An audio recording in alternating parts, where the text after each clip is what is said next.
Welcome. It's Thursday, and I'm so excited you are here today. Listen, you are on the Success Secrets for Business, Family, and Life channel. This is the Coffee Break Show. I'm Vickie Helm right there, and I am so glad you're here. This show is brought to you by Metadime Digital Network. And today we are going to talk about something that is so important right now, and that is how to protect yourself from identity theft. Yes, and we're going to do it in 3, 2, 1. Welcome to the show today. Listen, I see you guys coming on. Do me a favor and put your name down below. If this is the first time you've actually been on the Coffee Break Show, welcome. We go live Monday through Friday, and we talk about tips, tools, techniques, and things that help you create thrivability in the world. And when we go ahead and go live, we just say it like it is, do it like it is. We have some fun. We share tips, tools, techniques, and help you create a better life for yourself. I want to welcome you to Thursday's show. Man, yesterday's show was just off the charts. We had Clay Smeltzer on, and he rocked the house. It was such a great show. He was amazing. And there was so many people on the show. In fact, the show is still climbing over the charts. So we just want to say thank you, Clay. I hope you're here listening to that, and thank you for that. Today is so important because we now have something that most people are hoping to avoid, and that's identity theft. And the reason I'm talking to you about it today is because I went through it, but I went through it back in the day. And I want to tell you, I was in my early 20s, 22, 23 years old, just really in my early 20s. And I was in college. And of course, I zoomed to my apartment, and I had this little yellow purse that I stuffed under thought I had stuffed under the seat of my car. And I lived in a really good neighborhood. I lived in a very wealthy area for where the college was. And I went in, made myself a sandwich, ate lunch, and came back out. And somebody had broken the window and taken my purse out of the car. And in it, there was $2. They broke an $80 window at that time to get $2. And there was exactly 49 checks. And they also got my Social Security card. And the reason they did is because I went to apply for a job. And in that morning when the job was there, they got 49 checks, my Social Security card, $2, and my purse. And they had my driver's license. And so I had nothing. I had nothing to prove that I was who I was. So the first thing is, in the old days, there wasn't an internet or anything else so you could find copies. It was just your ID was stolen and it was gone. So this person drove into another state and it was in the 80s. They drove into another state, assumed my identity, and they lived as me. They didn't just steal my money. They took out a bunch of loans in my name, everything else. And I also had a child, according to them, that I didn't have. And so what happened was I noticed that I started getting all these bills. I had hospitals calling me for a child I didn't have. And I just want to say hello to everybody. And I want to say this. Thank you, Clay Smelter. You're an amazing man and role model. That was true. Good morning, Donnie. Nice to see you. And here we go, lunchtime. But until they get here for lunch, I'm here. Thank you so much, Risa. So glad you are here. Hi, everyone, from Karen. That is so wonderful. And here, the most valuable document at the time. That's right. They had my entire life. And, Risa, you are so right. Oh, my God, what a nightmare. Now, this nightmare followed me from the time I was 23 till the 40. I think I was 44, whatever I was it was just recently. So it was in my 50s when she died. And then I had to go prove that I didn't actually die. And so what happens with identity theft is somebody can assume you.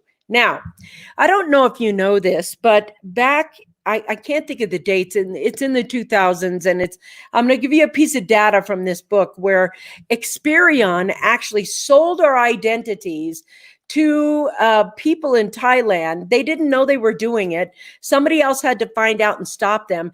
And Experian sold 250 American IDs over to another country, to people who were stealing IDs, essentially. And we just kind of handed them over, and they were like, oops. And these are the people who sell ID protection. So suddenly I realized the one most important thing I realized about having my identity stolen is not that your identity is stolen. It's that the burden of proof is always going to be with you. The burden of proof to prove that you are who you are, that you didn't take these loans out, that you didn't live in these neighborhoods. Even when I talked about this girl got a college degree in Seattle from my identity. I could prove on my taxes that I lived and worked in Colorado, and that was not good enough proof for the student loan people. They wanted me to pay for their loans. And unfortunately, in order to protect my credit, I ended up paying for this woman's loans.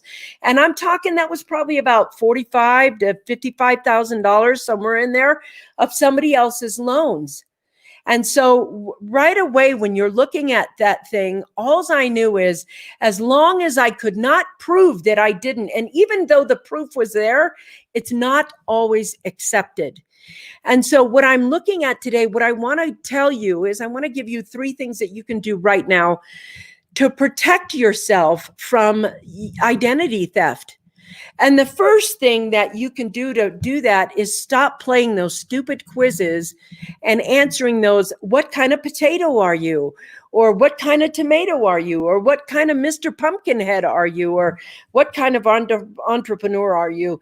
Those games that you play on Facebook, let them have access to all your data on Facebook. And they'll ask you, who was your mom and who was this? They get all the keys from you to go ahead and try to jump your passwords in there. You have to be aware of phishing scams is the other thing. That the phishing scams that happen, yes, this is the thing right here, is 250 million.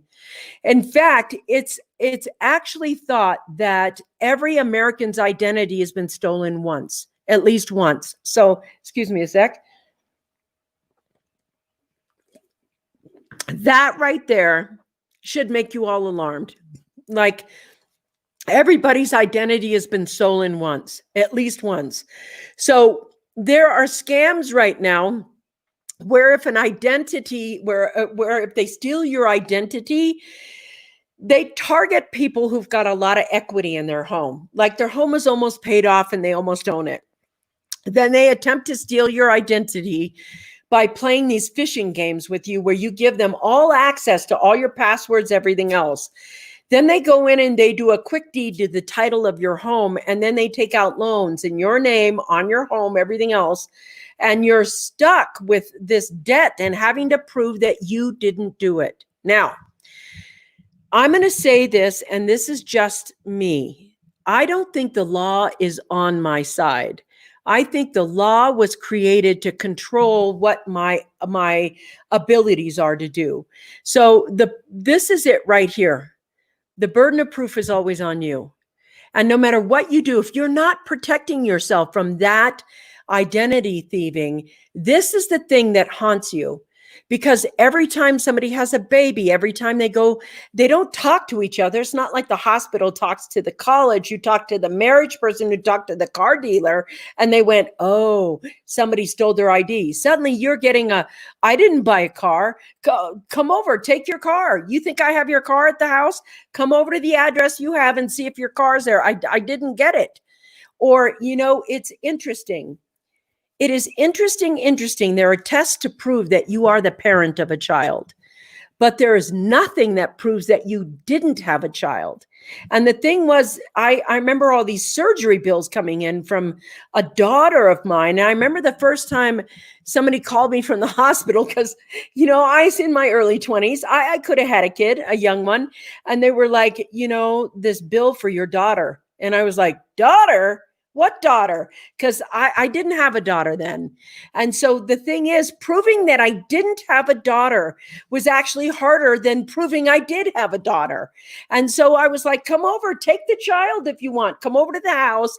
If I have a child here and whatever her name is, I don't even know what it is, you can take the child with you, trying to prove that. Now I had taxes that proved I lived in the state of Colorado during the time that these student loans were taken out. It didn't matter. They still wanted me to pay for the loans because the loans were in my name with my SS number and everything else. So it follows you. It follows you throughout your life, and you're not really sure when it ends. But I can tell you this, it ended when she died. When she died, I remember having to come home and go, I was getting my driver's license, and they were all like, well, where are you now? When did you move here? And I was like, I've been in Colorado for so many years. I don't even know. And they were like, well, it shows that you're dead and you died in this state. And I was like, yeah, but I've never lived in that state. And then you have to prove that you haven't lived in that state. So thank God I have a passport and some other things. I had to go get other IDs. And you know those things where they say, bring us a bill that proves that you pay the bill every month. And you're like, okay, the electric bill or something bill. Now bills are online. You can't go in and go, see, I pay this every month. And so there are protections you need to put in place right now.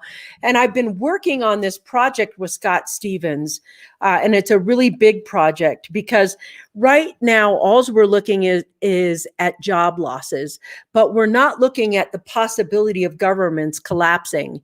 And we're not looking at the possibility of the records that these governments hold you not being able to get to. But if you tried to find your mortgage in 2008 and tried to find who actually was the bank that owned the mortgage, you couldn't find that. There was no evidence because the mortgage was divided up in between all kinds of people. There were thousands and thousands of people who owned a little piece of your mortgage because it became a mortgage-backed security. So there wasn't anybody, you couldn't find who to pay. And they would sell your loan so fast that you're like, who owns my loan right now? Who do I send my payment to? Well, you know what? The day of reckoning is coming where we're probably going to have that in the future. And what I want you to know today, look at this. What I want you to know today is what you can do about it. Donnie says, mine has been sold in 3 times. A corporation I work for, an employee took a laptop home from the headquarters, HR department. It was stolen and had everyone's information. The company stepped in and paid for double protection, and one of them was Experian. Yes, that is the big one right here. Here's this one. I like this one. This is from New Zealand. The law of identity. Yes, absolutely. I'm always creating my own strategic strategy of planning to private family sector. Yes, this is so true. You have to begin to not just rely on systems. I like this, and I so agree. What is this world coming to?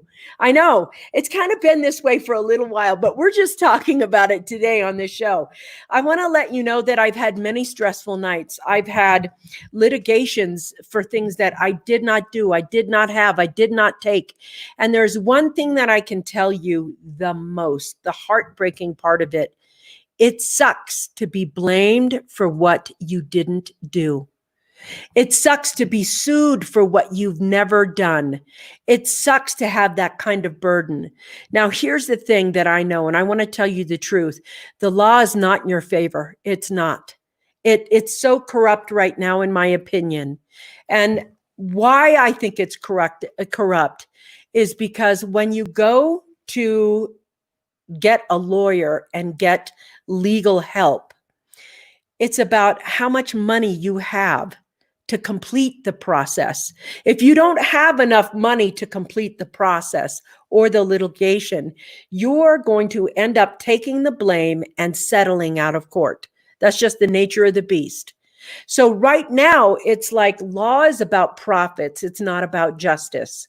It's not about finding the truth. It's not about finding the fact. And so right now you think, well, how do I protect myself from that?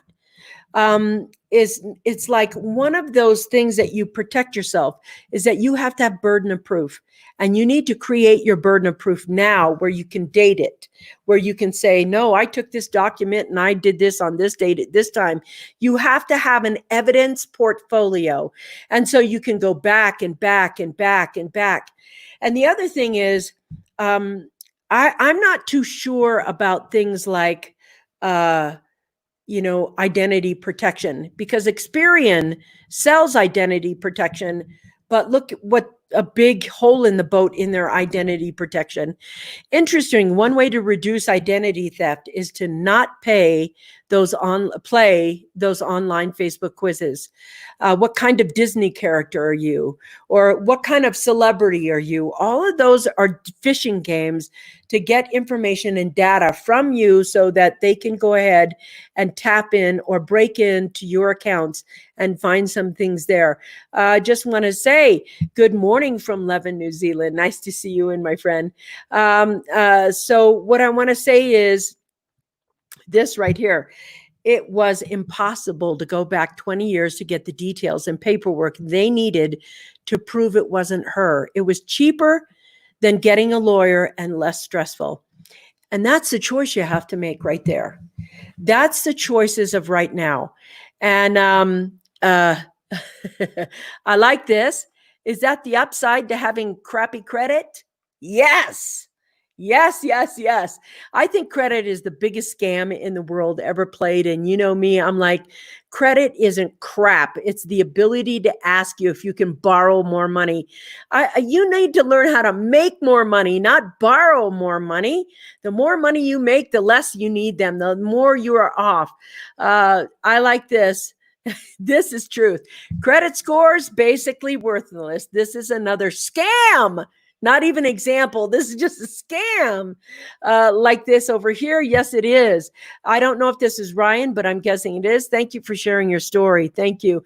It's really something that people have said, you need to talk about this. You need to talk about this. You need to talk about this. So I am. Are you talking like safety deposits or fireboxes? Yeah, you want to put your papers in safe places. But, I would say that the most important thing you need to do is track your current behavior. Your current behavior. I want to look at this right here because he's got interesting stories down. He says, an employee of a credit union had moved into a home we lived in, and they started placing orders on a credit card and have the items delivered to the home, and everything was in her size. We were not allowed to speak to them about it. The law did not step in. They just canceled the cards and wrote it off. She was an officer of a CU. That is such an incredible thing because we trust these fiduciaries with our data, and we should not. The fiduciaries have proved themselves to be, not always worthy. Are there some good fiduciaries? Yes. There are some good fiduciaries, like my financial advisor, David Shuri. He is a guy that I can always count on, to be honest, 100% of the time. And that's what you're looking for. I like this, as many boxes as possible. I got stuff on the cloud, local hard drives, and even physical paper duplicates. Yes, it's interesting that you're talking about that now because I just got done with that. That's how we do it. We do it in a triple way. Reese, unfortunately, the cost of litigation, your time and your stress is often less than fighting. This is the thing. It's not about justice anymore. The reason wealthy people have lots of attorneys is because there's lots of litigation involved all the time. People are trying to sue you to get more money, but it wraps up the time. And to turn around and depose, or if you're a defendant, to defend a plaintiff's lie, it can cost you up to $15,000 or $20,000 just to say, no, that didn't happen. I don't agree. That's just part one. So somewhere in the litigation point, you could spend $20,000, $50,000, $100,000 trying to clear your name. The clear your name, it's like when you have identity theft, That clearing your name is then a constant state of doing in your life. You're constantly trying to clear your name about what you didn't do. And that is just, oh, that's sucky. Thank you for your professionalism. You are an honestly inspiration. Have a good day. Thank you. That is so awesome. Thank you for saying that. I found LifeLock to be successful for me. Yes, there are a few systems out there, and the litigation cost is worth the LifeLock thing that you have. There is a point where the future is going to become more tumultuous, and the burden of proof to prove that you are who you say you are is not as easy as you think. And I agree with Scott. I would put this right here. This is what I do. I have a cloud, a local hard drive, and even physical paper duplicates. That's exactly, and it's funny because I just wrote about that this morning. This is a key thing you want to be able to do. The burden of proof is going to be in your lap. You're going to have to triple duplicate anything that you want to save. Now, listen, the future, you're going to see financial institutions drop. You're going to see insurances change. You're going to see the bankruptcies of governments around the world, whether it's a province, a state, a city. I want to see this right here because there's an opinion here on LifeLock and I want to read it. I had a LifeLock Karen Sachs, and that was one of the services that were provided, and still information was stolen. One was a habitual criminal based in Austin, Texas. And to place charges, I would have to go to Austin, Texas, to the police department. And this is it right here. This is my point right here. Right now, there are scams being played. I want to tell you one that I suckered for just recently. I saw a advertisement on Facebook about this pill that you take that kind of helps you melt fat. And one of the things they said is that you have, it was on Shark Tank. It was like, you have a credibility. Thank you. I'm having a brain fart this morning because it was on Shark Tank and was like the largest Shark Tank thing in history. And the whole thing was bogus. And it was coming out of South Africa. And so now that we're connected, the cyber criminal can come from wherever you can't prosecute them. You can't even go to Texas.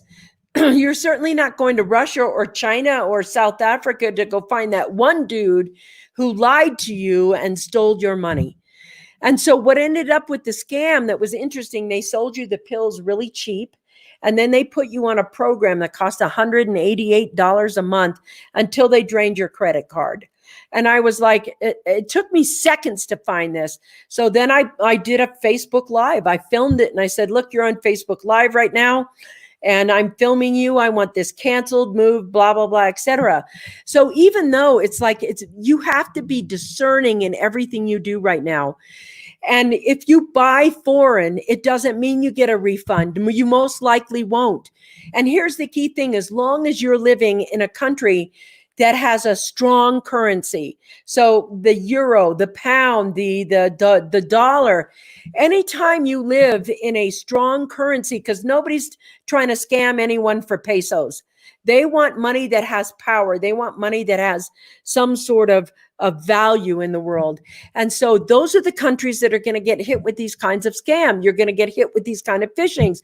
Hey, Candy Wood, nice to see you 2 days in a row. Woohoo! How you doing, girlfriend? All right, I want to talk about this. What happened until innocent until proven guilty? Yes.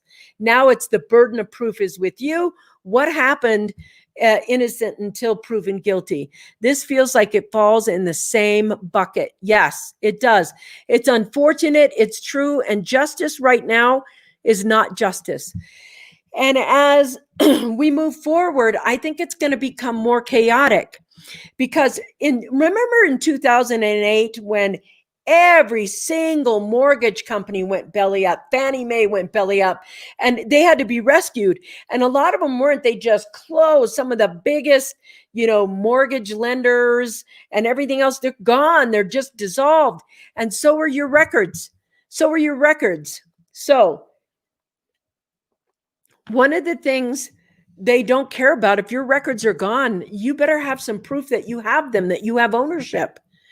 If somebody comes to challenge you in that way, and they're going to challenge proof of life, proof of identity, proof of ownership, you got to come up with that. Let's see what we got from Donnie here. They knew he was doing this and he had just gotten out of prison for identity theft in Florida and moved to Austin, Texas. They accidentally provided me the information because they thought I was the company, not the customer. It's a system. And this is the thing. And this is why I believe that Scott right here has the best plan in the world. The blockchain in some way has a future in comparing some proof of life biometric data. That blockchain is going to really disrupt a lot of criminals there. It's really going to disrupt that. Inside of one's original file in history of transaction versus current spending patterns of purchases and credit requests. Now that's brilliant. The blockchain in some way has a future in comparing some of the proof of life biometric data, fingerprints, iris scans, instead of one's original file in the history of transactions versus current spending patterns of purchases and the credit requests. And that's interesting. You want to be able to, hey, girlfriend, how are you? I miss you. High five. Let's see right here. The insurance companies are part of it. Yeah, I think it's just, I love this. It is just us, not justice. Now that, I'm telling you, Marie Jo does this all the time. She comes up with these really, really great one-liners. And this one is the quotable for today. It is just us, not justice. And the thing about that is there's a lot of really looking at the injustice in the world right now. And there's a lot of it. Now, you can be really pissed at all the injustice in the world, as I can. You can become defensive. You can become anything, or you can say, what do I need to do? Some of the stuff that is being uncovered about here is, this is so good. It is just us. It's not justice. Justice happens when you have millions of dollars and really can just afford all the attorneys you want. I remember Will Smith, one of the most kindest actors in the world. I mean, the guy's so fun and funny. And he said one day that he had 12 attorneys, because he says, I just let them deal with all that. The guy has 12 attorneys, a department of attorneys, because that's what it takes to protect yourself right now. And I want to tell you, cyber criminals don't care about race. They care about credit score. Those with the highest credit score win because they know they can buy stuff, have it shipped, it's just a way that they steal. I like this. This is funny. Wowzer, MJ, that was awesome. I know. I just keep looking at it all the time. It is just us, not justice. That's right. You go. That is so good. Robin, I knew some people that were affected by that. They invested a lot of time and stress to resolve it. Here is the thing I want to talk about. I want to talk about Kevin Bacon, because, you know, Kevin Bacon is famous for that 6 degrees of separation, that 6 degree of separation rule. How do you get to Kevin Bacon? And that was like the big thing. But I want to tell you, he's married to, is it Kira Sedgwick? I'm probably going to get it wrong. But they were victims of Bernie Madoff, the scam, the Ponzi scheme of Bernie Madoff. They lost everything. And to me, it doesn't, the reason I'm saying this is this kind of crime doesn't have anything that is like a choice. It's not about a human. It's about your data. It's not about whether you're famous or not famous. It'll hit you at any time. It's about your data. And so when they know, and you get involved in a scheme, a scam, a phishing game, or anything else where they're taking data, stealing your money, this has been going on for years, but now it is in the forefront. It is really in everybody's face. And because I experienced, I think this is the first time, honestly, I've ever talked about it, except to my spouse.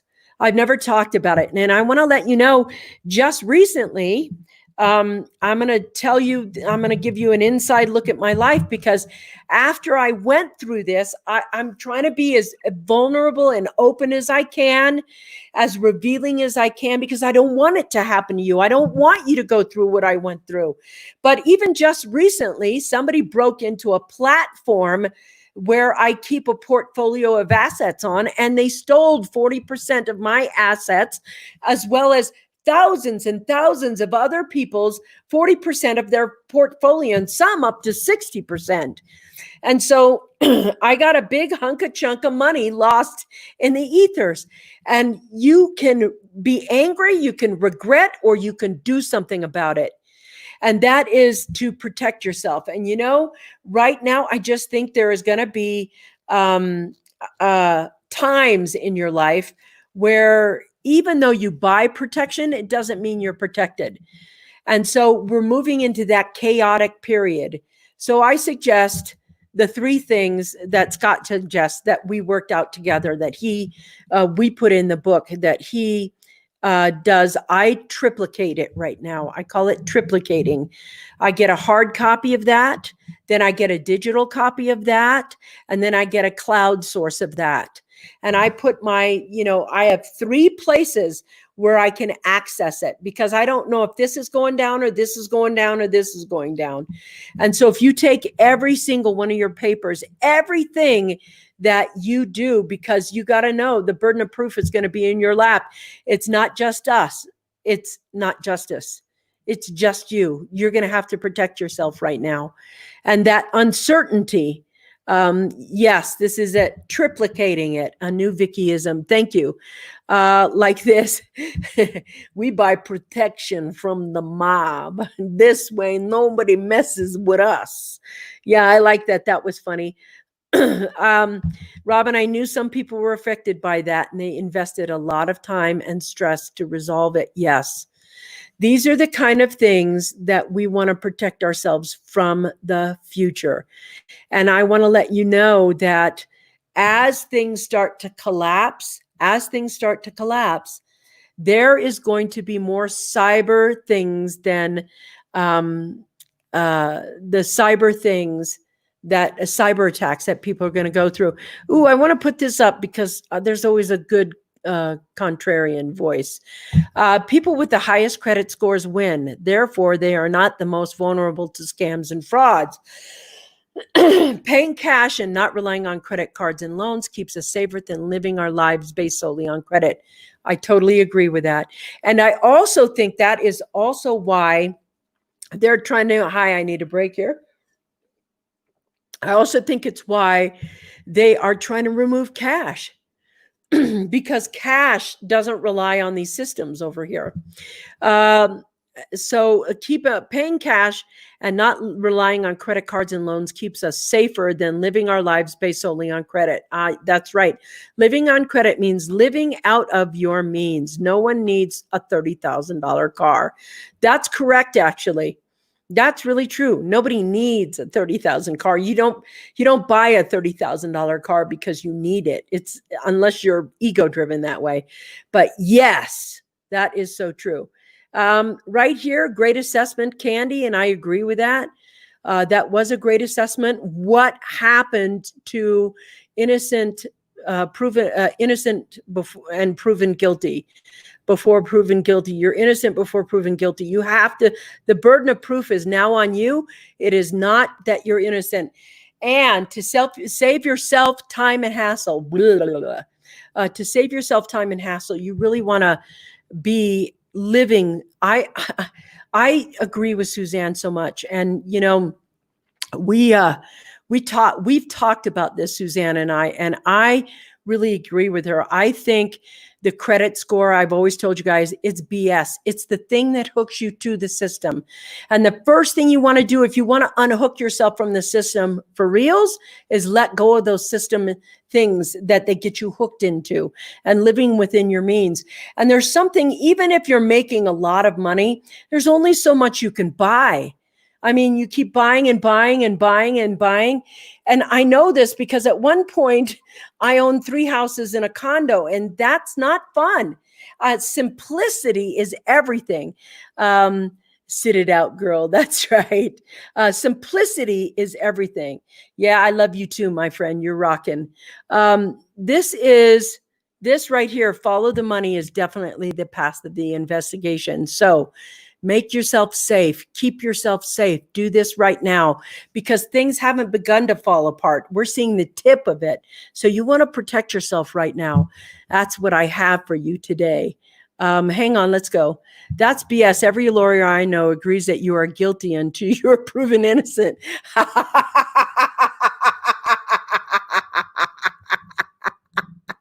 Okay, I think it's got to be Ryan. I don't know, but that cracked me up. Thank you. Guilty until proven innocent. You're right. I'm going to leave with that funny one on today. You guys, that's the Coffee Break Show. Tomorrow, I get my compadre on. We're going to have fun. We're going to talk about the week. We're going to wrap it up. It's going to be great. I love you all. Mwah! Peace out. Really, peace out. I'm not kidding. Really.